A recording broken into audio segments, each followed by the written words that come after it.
जुनैद हारिस साहब ने कम से कम ईमानदारी से इतना बोला कि कामाख्या मंदिर वाले विषय की जांच होनी चाहिए। अरे भाई, जब मुगलों का कब्जा ही नहीं रहा तो औरंगजेब ने कहां से दान कर दिया? पॉइंट नंबर 2, आप कह रहे हैं अमृतसर का स्वर्ण मंदिर, अरे वो तो महाराजा रणजीत सिंह जी ने उस पर स्वर्ण छत्र चढ़ाया था।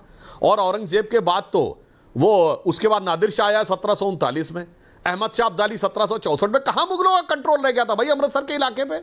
आप तो पढ़े लिखे हैं साहब, प्रोफेसर हैं, हवा में बात नहीं होनी चाहिए। और मैं एक और ईमानदारी से बात करना चाहूंगा, आप भी हैं मुस्लिम स्कॉलर, मौलाना अंसार रजा भी बैठे हुए और तीसरे मुस्लिम स्कॉलर बैठे हैं। अगर यह माना जाए कि किसी मुगल बादशाह ने मंदिर को दान दिया बकौल आपके, तो बुत परस्ती में इबादत में मदद करने वाला इस्लाम से खारिज है या नहीं? बुत परस्ती कुफ्र है, शिर्क है। बहुत सोच समझ के बोलिएगा, ये दोनों तरफ की बातें नहीं चलेंगी कि जब मुझे जैसा लगेगा वैसा मैं कर लूंगा। आज भी ये फतवे दिए जाते हैं कि अगर मूर्ति के सामने झुक लिए और केवल गणपति बप्पा मोरिया बोल लिया तो भाई वापस माफी मांगो। आज सलमान खान के हाथ में मंदिर का लॉकेट देख के तो फतवा आ जाता है, और औरंगजेब से लेकर अकबर तक जान दे रहे थे, और उसके बाद भी बादशाह गाजी आलमगीर, बादशाह गाजी जिंदा पीर थे, बादशाह आलमगीर थे। तो गजब के तर्क है सर, कोई भी पढ़ेगा तो दोनों बातें आपस में एक दूसरे को कच कच कच कच काटती हुई नजर आती हैं। इसीलिए जिन पांडे जी वगैरह का आप उदाहरण देते हैं, सब ज्ञानदेव पांडे ने इसी प्रकार का दुष्चक्र फैलाया हुआ है लेफ्टिस्टों ने। हमें उससे हटकर ईमानदारी से खड़े होइए, और इस्लाम की जो शानदार परंपरा है भारत के इतिहास में, जो मलिक मोहम्मद जायसी, अब्दुल रहीम खान खाना, सैयद इब्राहिम रसखान, आलम शेख, अमीर खुसरो, वहां से लेके वीर अब्दुल हमीद, अशफाक उल्ला खां, डॉक्टर एपीजे अबुल कलाम, उस्ताद फरीदुद्दीन डागर, उस्ताद जाकिर हुसैन, इनसे जोड़िए ना। काहे बाबर तुगलक औरंगजेब से अभी भी जोड़ने में लगे हुए हैं, और फिर आकर इशरत जहां याकूब मेनन और जाकिर नाइक से जोड़ने में लगे रहते हैं। ये लाइन छोड़िए, असली लाइन पकड़िए। राशिद शरीफ, प्रेसिडेंट SIMPL भी हैदराबाद से लाइव है। राशिद जी सुना आपने, I want your first comment. माफी चाहता हूं इतना देर वेट करना पड़ा आपको। राशिद जी।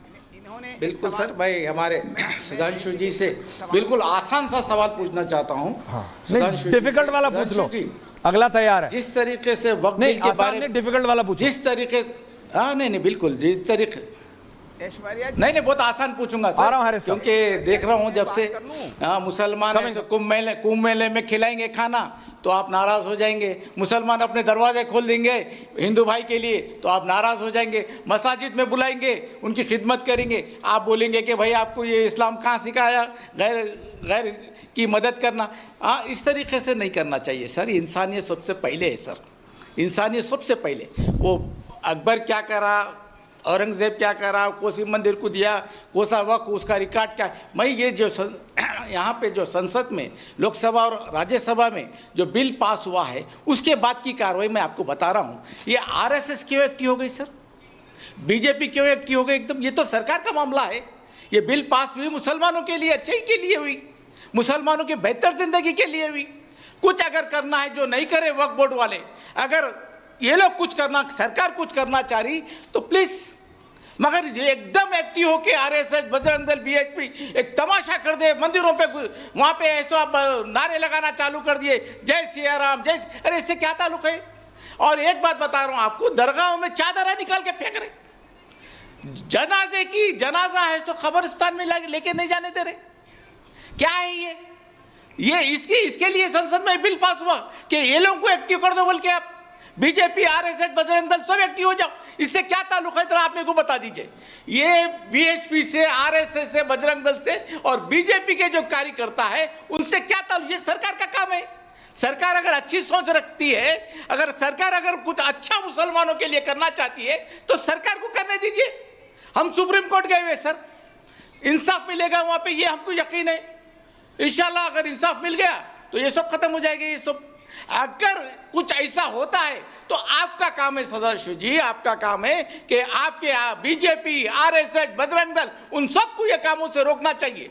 जैसा कि कलकत्ता में अगर एहतजाज हो रहा है तो हर चैनल पे वही बता रहा जा रहा है। इधर का भी बताइए आप, क्यों आपको क्यों कि ये जितने भी जो जमातों के नाम लिया, क्यों ये लोग एकदम एक्टिव हो गए, एकदम ऐसा बता रहे अपने को आपके उनके लिए फैसला आया ये। पूरे चादरा दरगाह, हम जिसकी इबादत करते हैं, अल्लाह के घरों की इबादत करते हैं, मदरसों की, मदरसे जाके बंद करा रहे, डीएम को लेके जाके पुलिस मदरसों में घुस जा रही। क्या बताना चाह रहे? उल्टा हो, हम डर जा रहे, आए रहे ये कानून हमारे खिलाफ ही है, और यकीन करा दे रहे हैं हम लोग कि ये कुछ नहीं कर सकते, कुछ नहीं हो सकता बोल के आप बताना चाह रहे। आप ऐसो कुंभ के मेले में एक महीना करते हैं आप, हम खामोश, दुनिया के रोड जाम हो जाते, हम खामोश, मस्जिद में नमाज ईद की पढ़ने को गए, आपको परेशानी, आपको है सो छतों पे नमाज पढ़े, आपको परेशानी। अरे क्या है? तो क्या बताना चाह रहे हैं सर? आप मुसलमानों के हित में है या हर फैसला मुसलमानों के खिलाफ सोच के आप इस तरीके से एक्ट कर रहे हैं? तो ये मेरे को इसका सवाल बता दीजिए सर, ये BJP, RSS, VHP, Bajrang Dal इसमें क्यों एक्टिव हो गई ये बिल आने के बाद? वो मेरे को मैं सुनना चाह रहा हूँ प्लीज। सुधांशु जी इसका जुनैद हैरिस जी आ रहा हूँ। हाँ देखिए मौलाना साहब आपने जो पूछा है, बस एक मिनट जवाब देता हूँ। देखिए जो मौलाना साहब ने पूछा है, हकीकत ये नहीं है जनाब, वीएचपी, आरएसएस और बजरंग दल तो इस पे कहीं कोई एक्टिव दिखाई नहीं पड़ रहा है।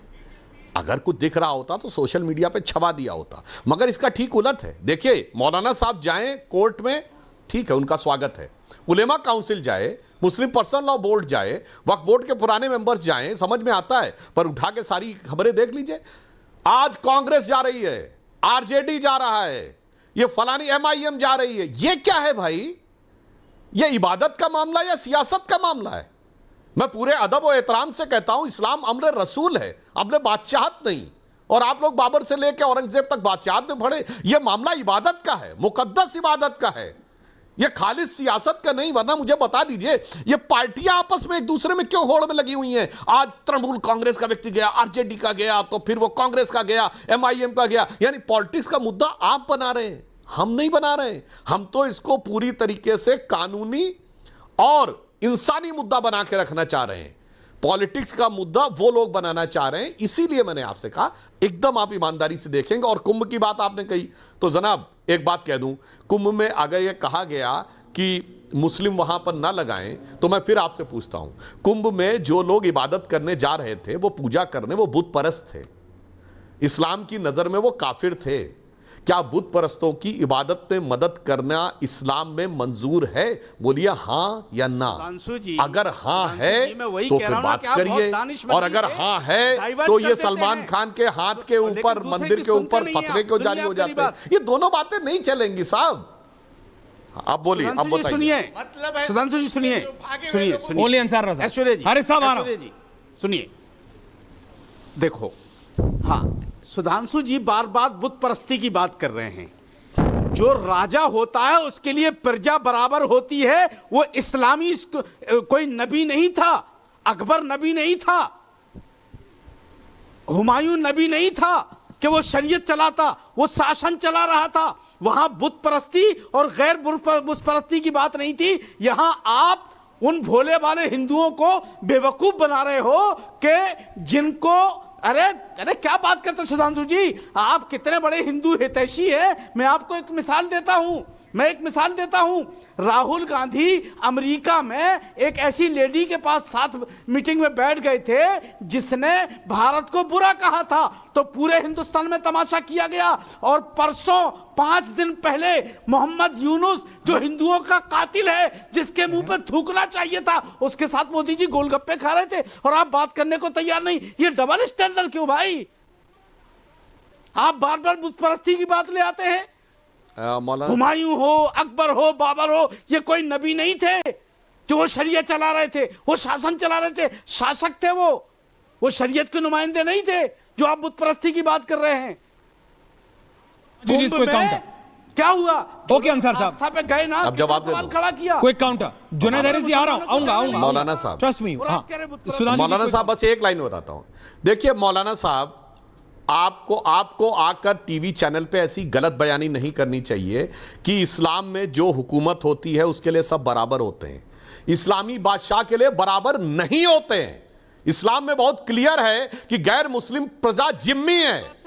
और जिम्मियों के हक कम होते हैं, गैर मुस्लिम जजिया है। क्या बच्चों जैसी बात करते हैं सर। और मैं कोट कर रहा हूं, सुनिए, हवा में नहीं बोल रहा हूं। अब सर आपने अपने टर्न पे बोलिए प्लीज, आपने अपने टर्न पे बोलिए, सबको अच्छा समझ में आएगा। अब सुनिए, फिरोज शाह तुगलक ने जो फतवते फिरोज शाही लिखी है, उसमें उसने उलेमाओं को बुला के कहा, और एक उदाहरण है कि बड़ी सी थाली में उसने कोने में थोड़ा सा नमक रखा और उलेमाओं से कहा कि हम मुसलमानों की स्थिति इतने बड़े मुल्क में इतनी कम है, हम इनको कैसे डील करें। तब बताया गया जजिया लगाओ। यह तजुके बाबरी में भी है, यह अकबरनामा में भी है, यह शाहजहांनामा में भी है, यह फतवा आलमगीरी में है। ऐसी बचकानी बात करके मिसगाइड मत करिए कि सब बराबर होते थे। जजिया जिम्मी वर्ड था कि नहीं था? बराबर नहीं होते थे भाई, इसीलिए कन्वर्ट करने के चक्कर में रहते थे, इसीलिए सारी दुनिया में हाहाकार हुआ है कि आओ भाई हमारे अंदर आ जाओ। ये हिंदू धर्म में है कि वहां कोई विरोध नहीं होता था। बताइए, हिंदू पद पातशाही बनाई छत्रपति शिवाजी महाराज ने, हिंदवी स्वराज, बाद में उसका नाम हिंदू पद पातशाही हुआ मराठा काल में, उसमें एक मस्जिद तोड़ी नहीं गई। ये बताइए, विजयनगर साम्राज्य में कौन सी मस्जिदें तोड़ी गई? महाराजा रणजीत सिंह के साम्राज्य में कौन सी मस्जिदें तोड़ी गई? मगर लाइन लगा के हिस्टोरिकल डॉक्यूमेंट है मंदिरों को तोड़ने के। इसलिए ऐसी बचकानी बात करके मिसगाइड मत करिए, हिस्टोरिकल फैक्ट पे ईमानदारी से बात करिए। मैंने 10 उदाहरण गिना दिए हैं। ओके सुधांशु जी। जुनैद साहब, अंसार साहब आ रहा हूं एक एक करके। जुनैद साहब, असल में हाँ जी, असल में इन्होंने जो सवाल उठाए हैं वाकई उस पर डिस्कशन होना चाहिए, और वाकई ये बहुत इंपॉर्टेंट बात है। मैं आपको बता दूं कि प्रॉफिट मोहम्मद सल्लल्लाहु अलैहि वसल्लम के बाद जो उनके खुलफा हैं, खलीफा हैं, सेकंड कैलिफ के ज़माने में यरूशलेम फतह हुआ था, और वहाँ पर पहुँचने के बाद खुद हज़रत उमर रज़ियल्लाहु ताला अन्हु जो सेकंड कैलिफ हैं, चर्च में नमाज नहीं पढ़े थे कि मेरे बाद लोग इसमें नमाज पढ़ने लगेंगे, इस वजह से आपका चर्च नहीं रह जाएगा। रह गई बात, इन्होंने बात कही है बिल्कुल बराबरी का। आइए इस पर डिस्कशन वाकई करते हैं कि इस्लाम क्या हक देता है और क्या नहीं देता है। और जहाँ तक जिम्मी का ताल्लुक है, जिम्मी का शाब्दिक अर्थ ही होता है जिम्मेदारी उठा लेना, यानी उसकी इज्जत, आबरू, जान, माल की हिफाजत की जिम्मेदारी। और रह गई बात टैक्स की, तो मैं बता दूं, टैक्स जितना मुसलमान देता है अपनी कमाई में से जो उसका बच गया है 2.5% देता है, जबकि जिजिया उससे कम